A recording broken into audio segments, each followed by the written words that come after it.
to all the participants. I'm happy to do this brief presentation. I am by no means an expert, but I'm somebody who has used this from the field, and so everything I talk about will be from the perspective of actually implementing this system to produce a journal.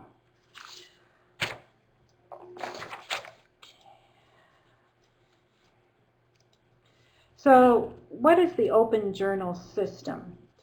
Well, the Open Journal System manages and publishes journals. It's the complete package. It's open source, and it's part of a suite of projects from the Public Knowledge Project out of Canada. In that suite are the Open Journal System, which we'll be talking about today, but also there's the Open Monograph Press, the Open Conference System, and the Open Harvester System, which is all part of this. So if you're interested in any of those, I suggest you go to the PKP website and just look at them. They have quite nice descriptions of them. OJS is widely used. As of 2011, you can see how many users they have in the different world. So it's been widely adopted, and as of 2011, they had 5,803 entities using this system to produce journals. So the current use, this was on the platform as of 2013, you can see there are 7,021 journals now using this system, but they don't have the geographic breakdown for it. So you can see that it continues usage continues to rise as it becomes more widely known. What are its features? Well, it has some nice features. It allows local installation and configuration, total journal management. It has a subscription module with delayed open access. If you decide you want to embargo part of your journal, you can actually do that with this system. Actually, you can embargo down to the article. We have done issues of our journal where we would have some articles open access and some closed, depending on how we configured it. It has comprehensive indexing. It has a number of reading tools, which I've not really explored, but they have quite a good description in their manual. And it has email notifications through the system. Hosting options are also flexible. You can install the OJS software on your own server. There is no charge. Loaded from the PKP server, but you bear all the setup and maintenance costs of the system. Or you can use the option that AIALD actually uses. You can install the OJS on the PKP servers. The fees, it's for a fee, and the fees vary on the option chosen, but it does provide technical support. And the options range in price from US $850, which is what AIALD uses, to US $2,700, and it all depends on what you want them to do. Again, you can find all the details about this on the OJS website. Okay, so here is the home page. One thing OJS does is it actually creates your home page from a series of questions that you answer. The home pages all pretty much look like this. I believe you can change the colors, you can change the style a little bit, but it's pretty basic. And I find it very interesting that as I look at other journal platforms, I see the same basic style, and that leads me to believe that they started with the OJS system and enhanced it. They probably downloaded it to their own server and did their own programming. But this was very easy to do. I was a total novice, and I was able to set this up in about a half an hour.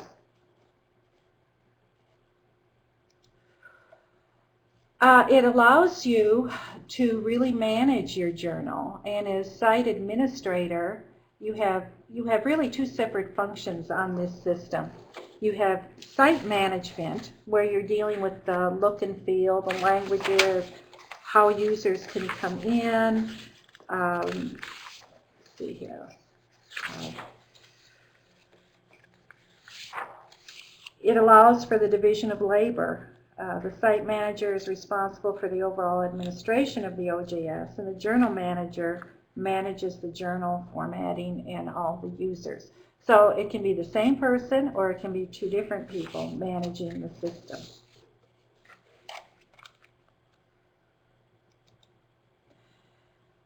But there are a number of decisions that have to be made before you actually set up the system. Unfortunately, we didn't realize this, and so a number of these decisions were made sort of as we went along, and ultimately in the end I had to go back and change some things. But only one site administrator can be designated, and I was designated as the site administrator. But you have a lot of options then that you have to decide what you want to do in the administrative setup. One deals with the reader. Do you want to register the readers, or do you allow reader self-registration? If you have members, maybe you want to register the readers, or if you just want it to be an open journal, you would have reader self-registration. But those are decisions you have to make. Open or closed access. Do you want this access at the journal or article level? Now, I do know that going back and changing the open and closed access is very easy. So that's not, you can start one way and you can change your mind midstream, and it's not a problem. The other thing is languages. I believe now it supports 32 languages. So you would have to decide on what language you are going to present your journal in, and then I believe you'd have to get a plug-in, but it's all available and it's all there free of charge.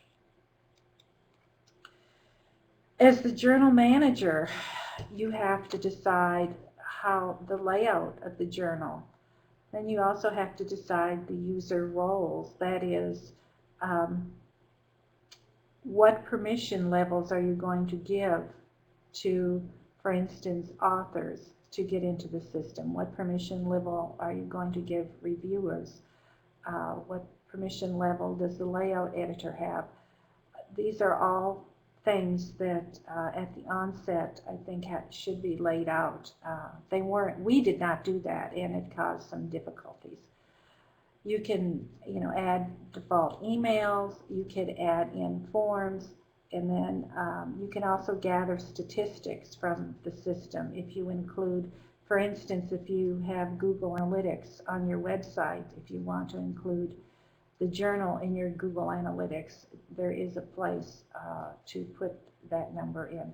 So again, lots of nuances and decisions that need to be made during setup, or you'll have to do like we did and go back and redo some things. Okay. Well, this was more than just using a new system. This was what we did was actually move a traditional print journal with 52 volumes. I believe it was not 52 volumes, it was 50 volumes in print, to a totally electronic system where we no longer issued a print journal. And so there was a real learning curve here, and a lot of thought about what we really needed to do. For instance, through this system, you actually have a review function. Actually, the way the system works is the articles are actually submitted through the system by the author. And then the editor then can assign a reviewer, and the reviewing is done totally through the system once the article is accepted. So all along the way, you can set up email messages within the system which inform the author as to what's happening with their article, which is, I think, a very nice feature. Then from there you can actually edit the articles, move them to the layout editor who can actually do the layout of the articles. The proofreading, you can move it to proofreading and the articles can be proofread, they're proofed. And then ultimately, when the article completes the process, the editor assigns it to an issue and simply turns it on. So the end result is pretty simple. Getting it to that result can be very complicated. So the production piece is the piece of this that we ultimately have not used very well. And part of it has been not having somebody who had the time to really map this out and work with all the various people who work with the journal to get everybody up to speed on doing this. That's something that we're working on now, but here we are 4 years out and we're just getting back to this. But what we did do is we totally redid how we distributed the journal. And so you can see pretty much the reviewing articles, the editing of articles, and the production, there's the same labor involved. It's just done differently. The distribution, however, changes dramatically. And when we distributed the journal in print, maintained a mailing list, which was sent to the printer, and then the printer, in turn, packaged the journals and mailed them out. And so we eliminated that from the process, which saved us about 25% of the journal cost by doing that. But the difference is, of course, it's housed on a server, and it's a server unless you download the software and maintain your own server. This is housed on a server, which is something that is sort of beyond your control. However, there are some preservation features built in. So the AIW migration was not easy. And AIW is Agricultural Information Worldwide. For 52 years, we published the quarterly bulletin of AIAALD. In 2008, we superseded it with Agricultural Information Worldwide. For 2 years, actually 2 years, we published the Agricultural Information Worldwide in print, but volume 3, we went totally electronic. And so this would have been in 2009, 2010 that we were working with this. So here it is. This happens to be volume 4, number 2, 2011. What we actually did is we went back and did the first 2 volumes of Agricultural Information Worldwide. So the entire title is now online. So at least we have an entity, a complete entity. But this was not an easy transition, mainly because we did not understand the system. And because we were under the gun to get this up before a conference, we didn't have the time to sit down and learn the system. And so everything was trial and error. We just sort of jumped in and tried to figure it out and just did it. But we just used the system to replace the distribution, and we have never really used it to its potential. It wasn't until actually last year that I really started looking at the user manual that I even realized the potential. But in order for us to get this accomplished, I had to set myself up in all the user roles to make the system work and to see what the functions looked like on the other end. So it was not an easy process, and it was something that was difficult for me because this is not intuitive to me. So I probably had to work a little bit harder that somebody else would not have had to do. So I would always have to know how I was logged in. If I was not logged in as the administrator, if I was logged in as an editor, there were certain functions I couldn't see and certain things I couldn't do. And so if I happened to be logged in as a reviewer, I also had to be aware of that. So there was a lot of frustration in just not realizing that the reason I wasn't seeing what I was looking for is because I was logged in with a different password. So all of these things took a little while to get used to.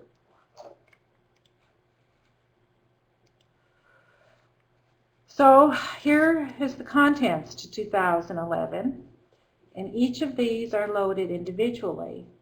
And you'll notice that we also have PDFs.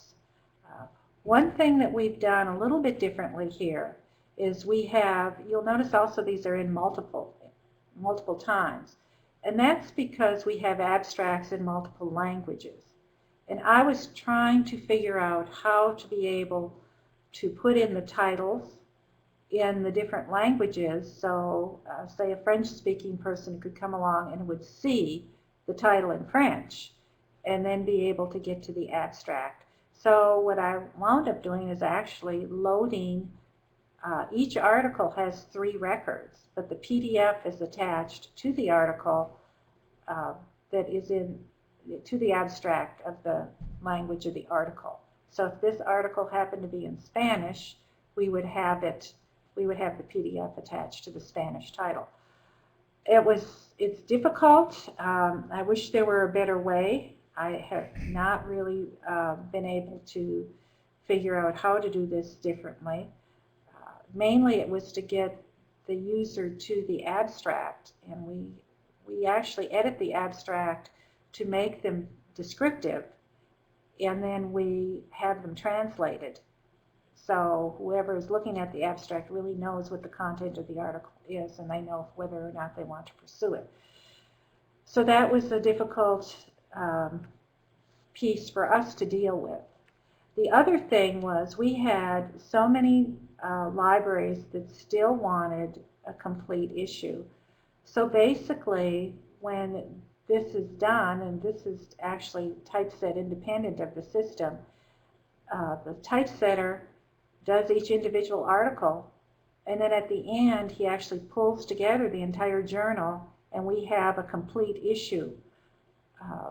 At the end of this, and I'm sorry I didn't do a screenshot of it, but at the end of this it says complete issue, and somebody can actually print out a complete issue of this journal, and it would look like what would have been sent. Of course, it would be a printout, but the formatting would be a complete issue of a journal rather than random articles. At some point we might stop doing that, but that was sort of an interim piece for our subscribers and some of our users that really were concerned about the online aspect. So here's what the article looks like then. It's a PDF, it's professionally set, professionally formatted. All of our articles look like this. And the journal itself still looks pretty much like it did in print. It's just now in the online environment. Okay. Well, last summer, we decided to migrate some of the back issues of the older publication, the Quarterly Bulletin. The Quarterly Bulletin, as I said, was published for 52 years. It has lots of excellent material. We have extended conference issues, and I was fortunate enough, since I started editing in 1990, the same person has produced the journal for me, and he actually had every single issue in electronic format, even though we had printed it. He had not destroyed the final files, and he was able to go back and even convert some of the older formats into PDF. So we could get back to 1996 pretty easily without having to do any scanning. So you can see here are the two title pages side by side for the journals. And you can see Agricultural Information Worldwide in the quarterly bulletin. We have learned a lot in the intervening years between doing Agricultural Information Worldwide and loading the quarterly bulletin. For one thing, you can see the archives look much nicer, and we knew now how to put in the titles of the various issues if they were special issues. These were all things that probably someday I'll go back and do for Agricultural Information Worldwide.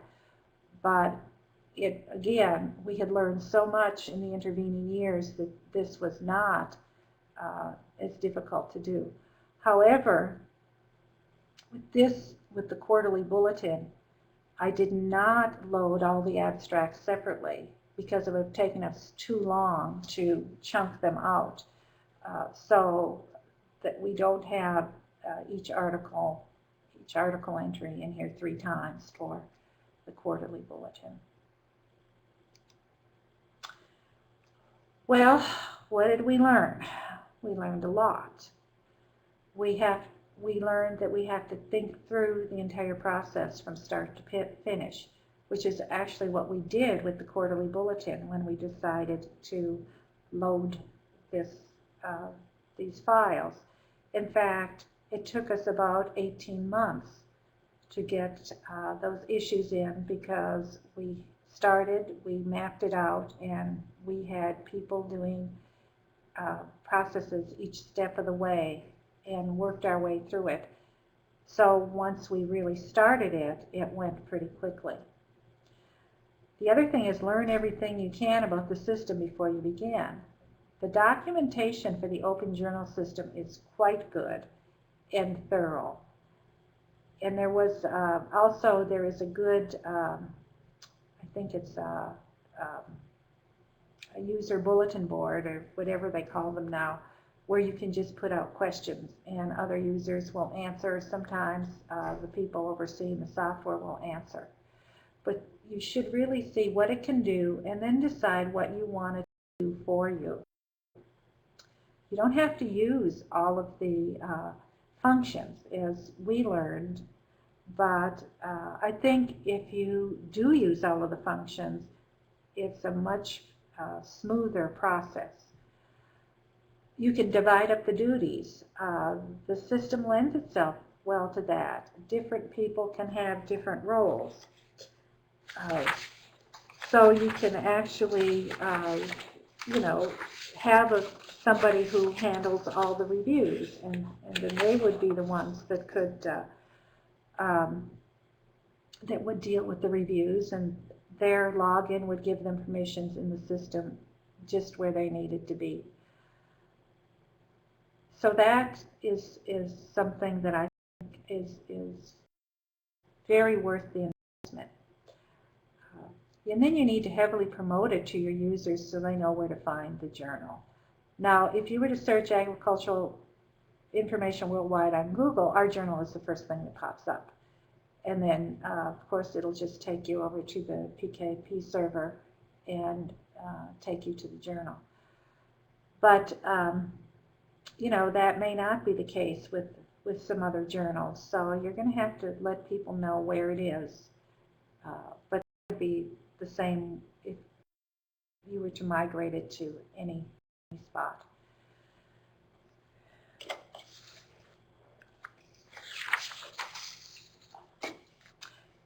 But you will want to let your users know about the advantages of using the system. They can set up an RSS feed when new articles come out.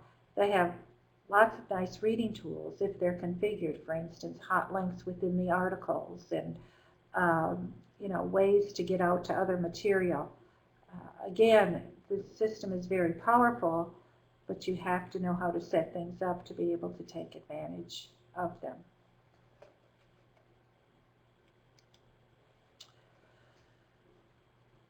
So I'm just about finished here because I wanted to leave enough time for questions.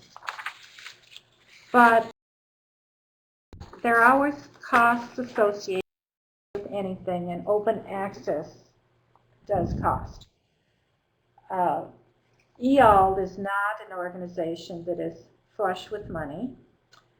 Actually, except for the platform fees on the journal and the outsourcing to the layout person and the proofreader, everything else is volunteer. So all the editorial time, all the time spent making sure that you have a quality article going out there is all done by somebody on their own time. So as a result, everything takes a lot of time because myself, I only have a limited amount of time that I can spend on things, and so it's slow. But the OJS provided us an affordable venue. That was something that was very important. We did not have the expertise to move to an e-system, and we didn't have the funds to move somewhere where we would have to pay somebody to do it. The OJS allows the downloaded software free, but there are setup and maintenance costs, and that would be borne by you if you decide to go that route. If you have those capabilities, then it's a great solution. But for somebody like AIALD, the hosted solution, the platform fee, was very reasonable. It enabled us to get it out there with very little technical expertise. But as I said, we got it out there. It was not easy, but we would never have gotten it to that point had we not had access to the OJS.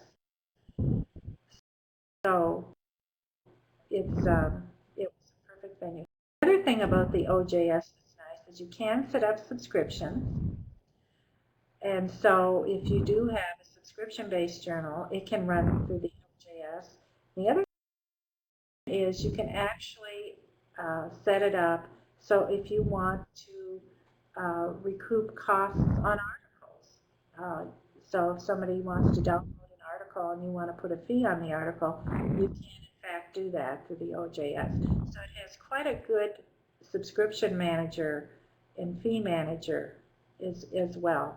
So that's something that AIALD has not really tapped into, but for in other organizations it might be something that you would want to take advantage of.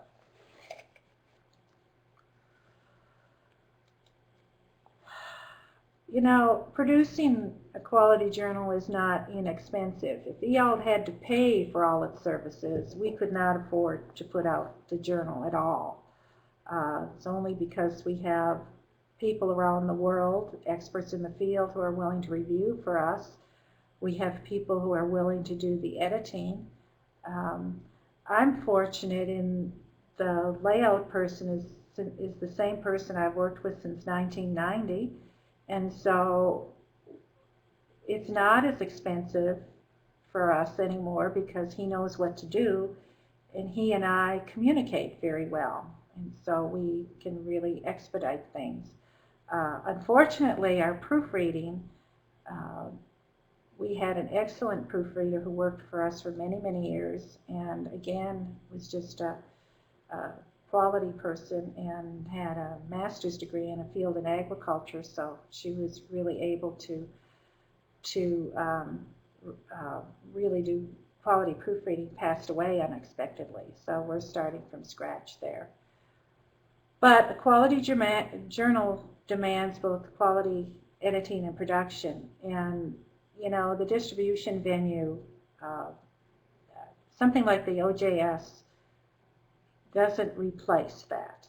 So those are things that have to exist or have to be developed before you can put a quality journal out on the OJS. So here's my contact information. If anybody is interested, you're welcome to contact me. I'm certainly not an expert in this, but I'm somebody who has really worked with it on the grassroots level and worked with it with very few financial resources. So now I think we can open